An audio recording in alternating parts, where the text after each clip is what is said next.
Esona gafananje noromia Igala fetia biya bagia Esona gafananje noromia Igala fetia biya bagia Ilmi abba malina latu Yankaba kana bonsitu Onnetia tirutia Anafi somia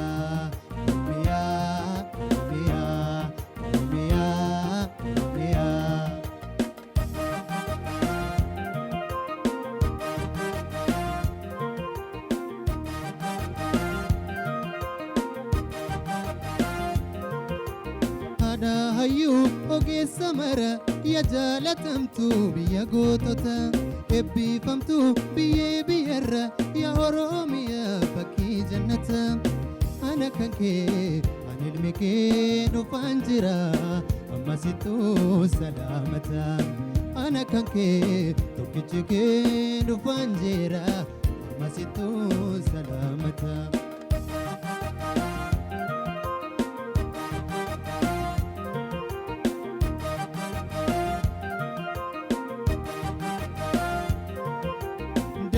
Gonke mama galani dedero afro mudin zinara shamaranke babaredina ilkena nani wayana rera arjo make anogayo namarara atambone zratura arjo make anogayo namarara atambone zratura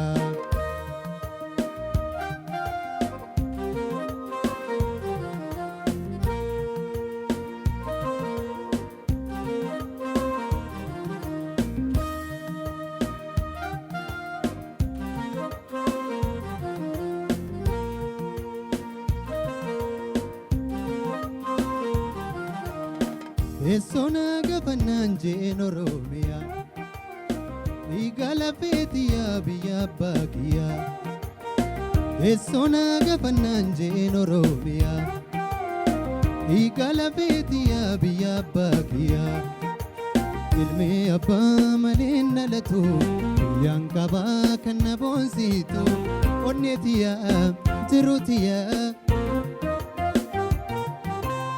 Nafi soromia, romia, romia, romia, romia.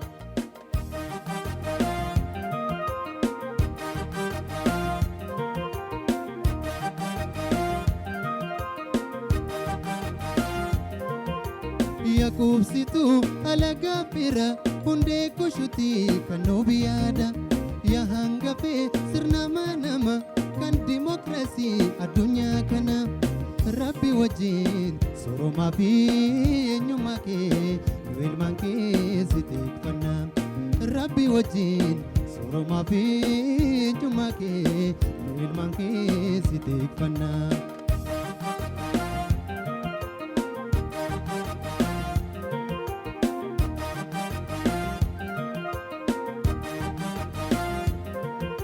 Yakub siftu alaga pira hunde kushuti kanobiada Yahanga fe sirna manama kan demokrasi adunya kana Rabbi wajin soroma fi nyumake wilmanke sitik kana Rabbi wajin soroma fi nyumake wilmanke sitik kana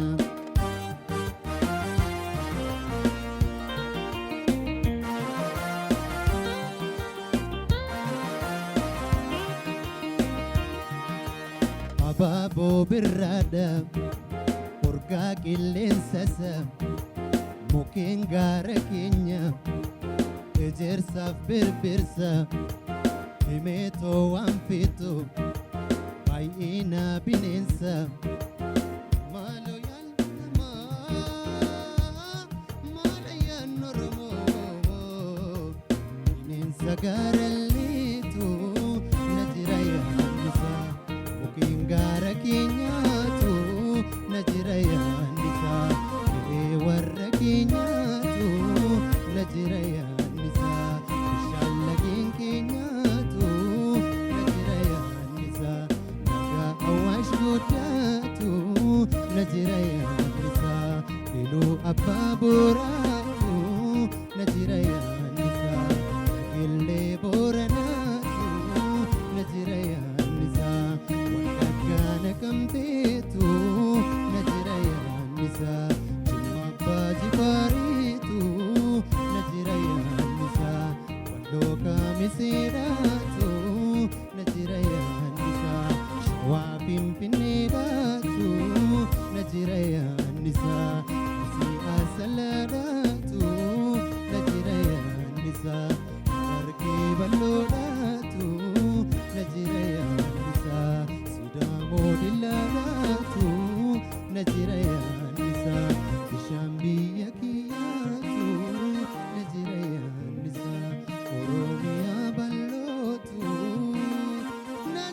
bareeda walliste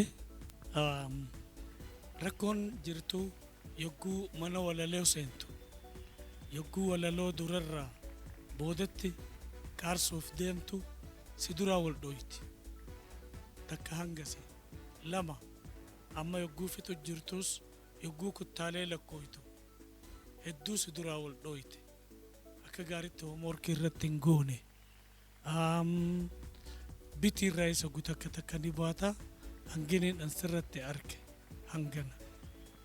Dogoggorri an sirratti arge keessaati tokkoffaan sagaleen kee reenjiinsaa baay'ee dhiphoodha.